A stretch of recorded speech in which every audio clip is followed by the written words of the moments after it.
Assalamualaikum warahmatullahi wabarakatuh.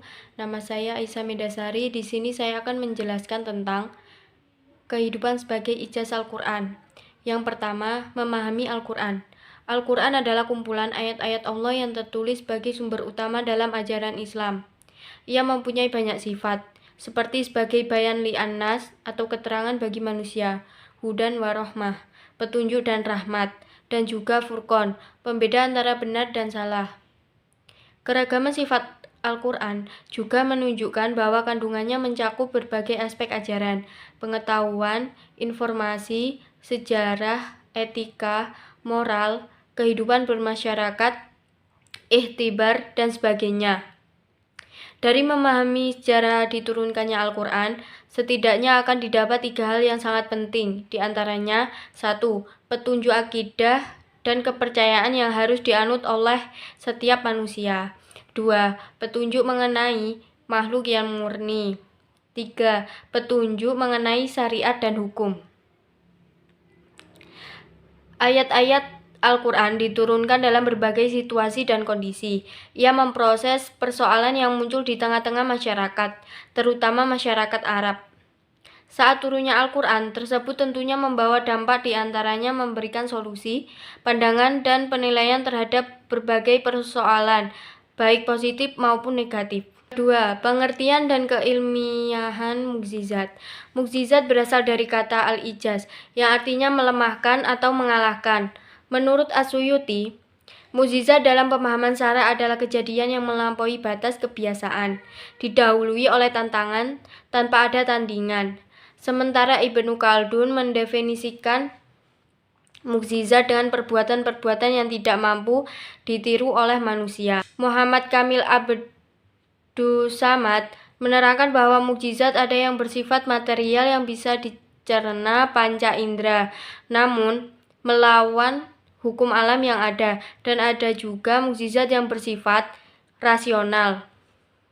Semua bisa direspon oleh daya nalar sesuai dengan kemampuan dan pemahamannya. Sesungguhnya banyak ulama berpendapat bahwa ijaz Al-Quran pada abad ke-20 ialah ijaz ilminya. Ini karena banyak ayat-ayat yang mengandung hakikat ilmiah yang tidak disadari oleh golongan terdahulu dan tidak jelas maknanya, melainkan selepas keputusan-keputusan ilmiah dihasilkan. Maka dari sini bermula usaha-usaha untuk menggali ayat-ayat Al-Quran dengan pendekatan tafsir ilmi. Hakikat ijaz ilmi dalam Al-Quran sebenarnya hanyalah kemukjizatan secara retoris, di mana tidak ada sedikit pun pertentangan ayat Al-Quran yang telah turun 14 abad lalu.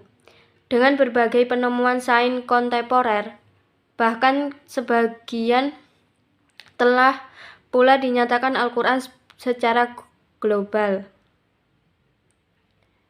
Sekiranya Al-Quran itu merupakan kitab yang dikarang manusia dan disusun berdasarkan akal mereka, tentulah ungkapan-ungkapannya tidak mampu meliputi segala zaman yang berbeda-beda dan mengikuti perkembangan manusia. Karena itu, pijakan kita dalam menetapkan ijaz ilmi ini mestilah terhadap masalah-masalah yang sudah jelas dan baku, yang tidak mengandung keraguan dan kesangsian. Istilah al-ijaz ilmi, kemukjizatan ilmiah, Al-Quran mengandung makna bahwa sumber ajaran agama tersebut telah mengabarkan kepada kita tentang fakta-fakta ilmiah yang kelak